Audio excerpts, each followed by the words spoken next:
අද අපි බලමු ගෘහ විභාගයෙන් සමත් වෙන්න නම් ඕගොල්ලෝ දැනගෙන යන්න ඕනේ තවත් කරුණු කීපයක්. අපි යම් කරුණු වලට. පළමු ශ්‍රේණියට දරුවන් ඇතුළත් කිරීමකදී පන්තියක් සඳහා උපරිම ශිෂ්‍ය සංඛ්‍යාව කීයද? පළමු ශ්‍රේණියට දරුවන් ඇතුළත් කිරීමකදී පන්තියක් සඳහා උපරිම ශිෂ්‍ය සංඛ්‍යාව කීයද? ඒ තමයි 40. 40 දෙනෙක් තමයි උපරිම ශිෂ්‍ය සංඛ්‍යාව. ලංකා විශ්වවිද්‍යාලයේ ප්‍රථම උපකුලපතිවරයා කවුද? ලංකා විශ්වවිද්‍යාලයේ ප්‍රථම උපකුලපතිවරයා කවුද? ඒ තමයි ආයිව ජෙනින්ස්. පළමු ශ්‍රේණියට දරුවන් ඇතුළත් කිරීමේදී පෝෂක ප්‍රදේශය කියලා හඳුන්වන්නේ කුමක්ද?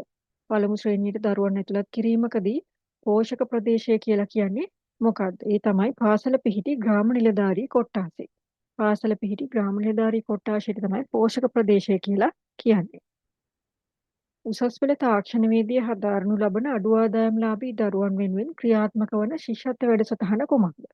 උසස් පෙළ තාක්ෂණවේදී හදාරන අඩු ආදායම්ලාභී දරුවන් වෙනුවෙන් ක්‍රියාත්මක වන ශිෂ්‍යත්ව වැඩසටහන තමයි සුජාත දියණිය ශිෂ්‍යත්වය. ශ්‍රී ලංකාවේ වැඩිම අධ්‍යාපන කොට්ටාස ගණනක් ඇති පළාත කුමක්ද? ශ්‍රී ලංකාවේ වැඩිම අධ්‍යාපන කොට්ටාස ගණනක් ඇති පළාත තමයි උතුරු පළාත. විශ්වවිද්‍යාල ප්‍රතිපාදන කොමිෂන් සභාවේ ආරම්භක සභාපතිවරයා කවුද?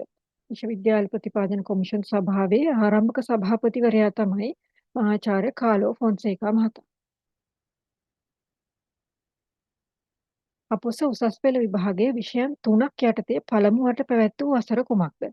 අපොස උසස් පෙළ විභාගයේ විෂයන් 3ක් යටතේ පළමු වරට පැවැත් වූ වසර තමයි 2000 වසර. පන්ති කාමරයක ඉගෙනුම් ඉගැන්වීම් ක්‍රියාවලිය වඩාත් සාර්ථක කර ගැනීම සඳහා ගුරුවරයා විසින් සකස් කරනු ලබන දෛනික සැලැස්ම හඳුන්වන්නේ කුමන නමකින්ද?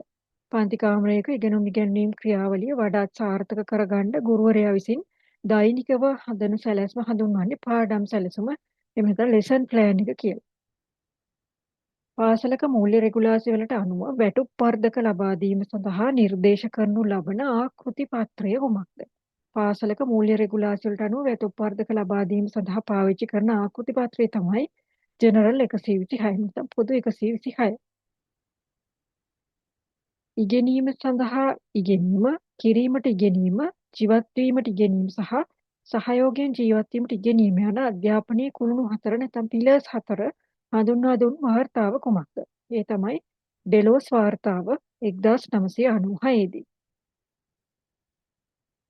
පන්ති කාමරයක් තුළ ඉගැන්වීමේදී ගුරුවරයා විසින් භාවිතා කරන කළු ලෑල්ල, පින්තූර, වීඩියෝ දර්ශන ආදී අධ්‍යාපන විද්‍යාවේදී හඳුන්වන්නේ ඉගෙනුම් ආධාරක එහෙම නැත්නම් ලර්නින් ඒඩ්ස් or resources කියලා තමයි හඳුන්වන්නේ. පන්ති කාමරයක පාවිච්චි කරන ගුරුවරයෙක් විසින් භාවිතා කරන පින්තූර, වීඩියෝ දර්ශන, කළු ලෑල්ල වගේ දේවල් අපි හඳුන්වන්නේ ඉගෙනුම් ආධාරක විදියට. ගුරුවරයෙකු සේවයට ඇතුළත් වූ දින සිට ස්ථිර කිරීම සඳහා පවතින කාලය එහෙම නැත්නම් ප්‍රොබේෂනරි පීරියඩ් එක සාමාන්‍යයෙන් වසර කීයක්ද? වසර 3යි. ප්‍රොබේෂනරි පීරියඩ් එක ගුරුවරයෙකුගේ අවුරුදු 3යි.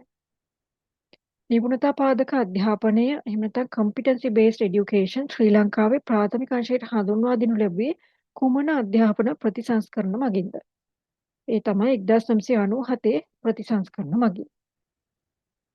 ශ්‍රී ලංකාවේ ජාතික පාසල් පාලනය කරනු ලබන්නේ කුමන ආයතනය මගින්ද?